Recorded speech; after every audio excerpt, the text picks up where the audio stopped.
Hi, எல்லோருக்கும் வணக்கம். Bigg Boss season 7 Tamil. So இந்த வீடியோவில் அர்ச்சனாவுடைய கேம் வந்து பார்த்தீங்கன்னா நாள் பட அப்படியே கொஞ்சம் சரிஞ்சு வந்தாலும் அவங்களுடைய ஓட்டிங்கில் வந்து அதை வந்து காட்ட மாட்டுறது. So she is very good in lead அப்படிங்கிறது நம்மளால் வந்து பார்க்க முடியுது. பட் இருந்தாலும் மாயா கூட வந்து போகிறதுனால பர்சன்டேஜில் வந்து கொஞ்சம் ஓட்டிங் வந்து கம்மியாகுது அப்படிங்கிறது பார்க்க முடியுது. குறிப்பாக நேற்று தினேஷ் கூட சண்டை வந்தபோது தினேஷ் வந்து நல்லா பேசிட்டு அடுத்து மாயா கிட்ட வந்துட்டு அவங்க வந்து கட்டி பிடிச்சி அவங்க கூட உட்காந்துக்கிட்டு கொஞ்ச நாள் அவங்க டீம்லேயே வந்து ஸ்பெண்ட் பண்ணாங்க. இதை பார்க்கும் பொழுது மாயா ரெட் கார்டு தூக்குனது வேண்டாம், தப்பு, அவங்க ஒரு வேண்டமஸ் பொண்ணு, பாய்சனஸ் அப்படின்ற மாதிரி சொன்ன அர்ச்சனா இப்போ சேர் போட்டே கூட வந்து உட்காந்துட்டாங்க. அப்போ எந்த லெவலுக்கு நீங்கள் யோசிச்சு பாருங்கள். மாயா வின் பண்ணால் போதும், மாயா வின் பண்ணலாம் அப்படின்ற மாதிரி சொல்லிட்டாங்க.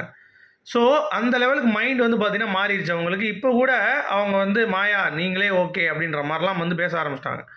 ஸோ அப்படி இருக்கும்பொழுது அவங்களுடைய கேம் வந்து பார்த்திங்கன்னா அப்படியே கீழே வந்துகிட்டே இருக்குது. இன்னொரு சைடில் தினேஷோடைய கேம் எப்படி இருக்குது அப்படின்னா இப்போ தெரிஞ்சு போச்சு இதுதான் டார்கெட்டு அப்படின்ட்டு. ஸோ அவர் வந்து அடிக்கிறார், டைட்டில் வேணும்னு சொல்லிட்டு அவர் ஆசைப்படுறார், அடிக்கிறார்.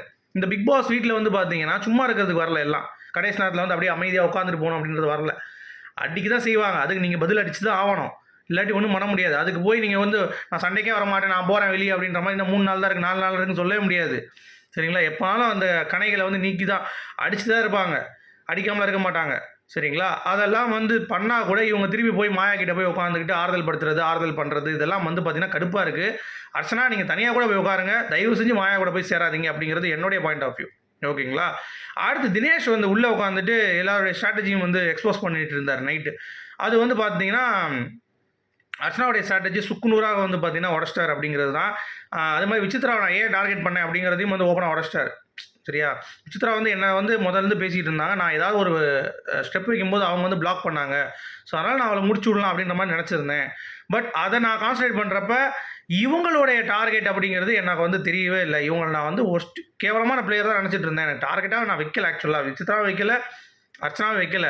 பட் இருந்தாலும் அவங்க பண்ணுற சில விஷயங்கள் வந்து பார்த்தீங்கன்னா எனக்கு வந்து கொஞ்சம் ஒரு மாதிரி இருந்தது. ஏன்னா அவங்க தவறு அக்செப்ட் பண்ணவே மாட்டாங்க, அவங்க ஆடின கேம் அக்செப்ட் பண்ணவே மாட்டாங்க. நான் அப்படி ஆடவே இல்லை அப்படின்ற மாதிரி வந்து தான் பிடிச்ச முயலுக்கு 3 கால் அப்படின்ற மாதிரி வந்து பார்த்தீங்கன்னா சொல்லிட்டு இருப்பாங்க, விசித்ராவாக இருக்கட்டும் அர்ச்சனாவாக இருக்கட்டும். அதுதான் எனக்கு வந்து கொஞ்சம் டவுட் ஆச்சு.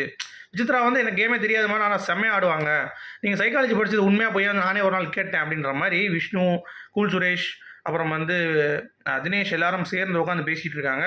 அதில் வந்து இந்த மாதிரி நிறையா ஃபேக்ட்ஸ் வந்து சொல்கிறாரு. அது மட்டும் இல்லை, நிறைய விஷயங்கள் அதில் வருதுங்க. என்ன அப்படின்னா அவங்களுடைய ஸ்ட்ராட்டஜி, இப்போ விஷ்ணுவோட ஸ்ட்ராட்டஜி எடுத்துக்கோங்களேன்.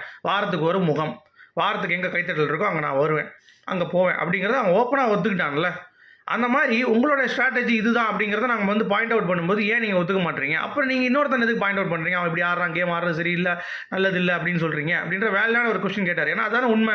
ஆக்சுவலாக விஷ்ணு வந்து இருக்கிற கேவலமான கேம் ஆடுறான், மாயா ஏற்கனவே கேவலமான கேம் ஆடுறான். ஆனால் இது வரைக்கும் அவங்க ஒத்துக்கவே மாட்டானுங்களே. இப்போ விஷ்ணு ஒத்துக்கிட்ட மாதிரி விஷ்ணு வந்து சொல்லிட்டான், ஆமாங்க நான் அப்படி தான் ஆடினேன், எனக்கு வேறு வழி இல்லை, எனக்கு அந்த மாதிரி கேமுக்காக ஒன்று பண்ணுறேன் அப்படின்னு சொல்லி ஓப்பனாக ஒத்துக்கிட்டான். ஆனால் மாயா இது வரைக்குமே அந்த மேஜிக் பண்ணுற விஷயங்கள், அந்த 9 பேரை தாக்கின விஷயங்கள் எதுவுமே வந்து ஒத்துக்க மாட்டீங்க.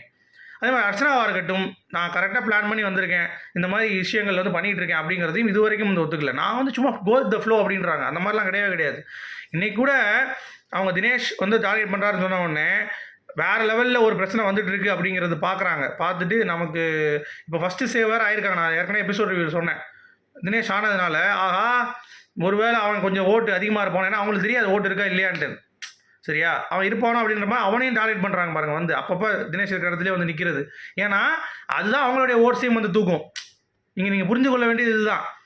தினேஷ் ஆடுறதும் இங்கே கரெக்டு தான், அர்ச்சனா ஆடுறதும் இங்கே கரெக்டு தான். ஏன்னா வேறு வழி இல்லை, அர்ச்சனா நடிக்கிறாங்க, தினேஷ் நடிக்கலை, அவ்வளோதான் மேட்ரு. நான் இதுதான் ஓப்பனாக உடைக்கிறாரு. ஆனால் அர்ச்சனா வந்து அது இருக்குது மனசுக்குள்ளே, ஆனால் அதை உடைக்க மாட்டாங்க அப்படிங்கிறது தான் என்னுடைய ஒரு புரிதல்.